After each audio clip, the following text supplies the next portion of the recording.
নমস্কার আমার প্রিয় বন্ধুরা, স্বাগতম জানাই আমার চ্যানেল এমএস কুকিং হোমে। কেমন আছেন আপনারা সবাই? আশা করি ভালোই আছেন। আজকে আমি আপনাদের জন্য নিয়ে এলাম এমন একটা রেসিপি যেটা খুবই আনকমন রেসিপি, কিন্তু সবারই পছন্দ হবে এই রেসিপিটাতে তেলের কোনো ব্যবহার করিনি আমি, শুধু জলের মধ্যে সিদ্ধ করে আজকের এই রেসিপিটা বানিয়ে নিলাম আপনাদের জন্য।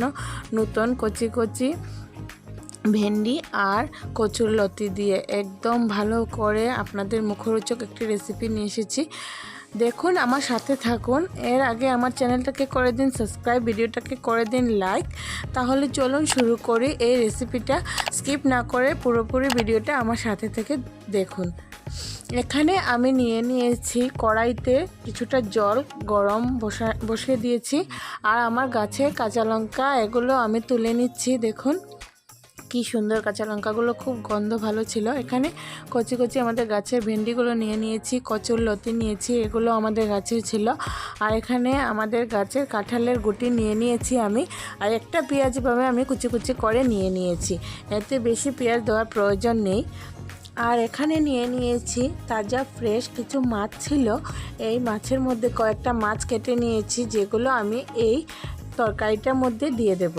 এখানে জলটা ফুটে উঠেছে, প্রথমে আমি দিয়ে দিয়েছি পেঁয়াজ কুচিগুলো আর দিয়ে দিয়েছি কাঁঠালের গুটিগুলো। এগুলো সিদ্ধ হতে একটু টাইম লাগবে, তার জন্য এখানে আমি শুকনা মাছ মানে শীতল, যেগুলো আমাদের বাঙালি ভাষায় বলে, শীতলটা নিয়েছি। এগুলো আমি ধুয়ে এবারে ছেড়ে দিলাম শীতলগুলো। তার সাথে আমি ভেন্ডি আর কচুরলতিগুলো ছেড়ে দিয়েছি।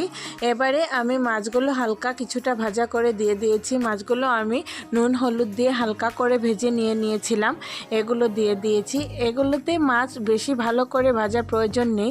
আর এখানে দিয়ে দিয়েছি আমি হলুদ গুঁড়ো আধা চামচের মতো হবে, আর দিয়ে দেব এবারে লবণ। আর কিছু মশলা এই রেসিপিটার মধ্যে দেওয়ার প্রয়োজন নেই, যেহেতু এটা একটা বয়েল রেসিপি। এর মধ্যে আমি কাঁচা লঙ্কাগুলো দিয়ে দিয়েছি, যেগুলো আমাদের গাছ থেকে পেরে নিয়েছিলাম। এগুলো আমি এবারে মাঝখান দিয়ে কেটে দিয়ে দিয়েছি কাঁচা লঙ্কাগুলো। আর এবার এখানে নিয়েছি আমি দুইটা রসুন এভাবে ছুলে নিয়েছি। এগুলোকে আমি কিছুটা থেতো করে দিয়ে দিয়েছি ঝোলটার মধ্যে, বয়েলটার মধ্যে দিয়ে দিয়েছি। এবার এগুলোকে আমি হতে দেব 15 মিনিটের জন্য। 15 মিনিট পর ফিরে আসছি। Let's go. এখানে 15 মিনিট পর আমি ফিরে এসে দেখলাম বয়েলটা হয়ে গেছে, সবগুলো সিদ্ধ হয়ে গেছে খুব ভালো করে, আর স্মেলটাও খুব ভালো আসছিল এই তরকারিটি থেকে। আপনাদেরও খুব ভালো লাগবে এই রেসিপিটা। একবার বানিয়ে অবশ্যই ট্রাই করে দেখবেন, আমার কথাটা রেখে। আপনাদের খুবই মুখে রুচক লাগবে এই রেসিপিটা। যাদের মুখে কোনো রুচি নেই তাদেরও রুচি নিয়ে আসবে। আর শরীরের জন্য খুবই উপকারী এই রেসিপিটা, খুবই হেলদি এবং টেস্টি। যদি আপনাদের এই রেসিপিটা ভালো লেগে থাকে অবশ্যই একবার বানিয়ে ট্রাই করে দেখবেন। আর আমার সাথে থাকার জন্য অসংখ্য ধন্যবাদ। আর আপনারা কীভাবে এই বয়েলটা বানান আমাকে কমেন্ট করে অবশ্যই জানাবেন। ভালো থাকবেন, সুস্থ থাকবেন, নিজেদের খেয়াল রাখবেন। বাই।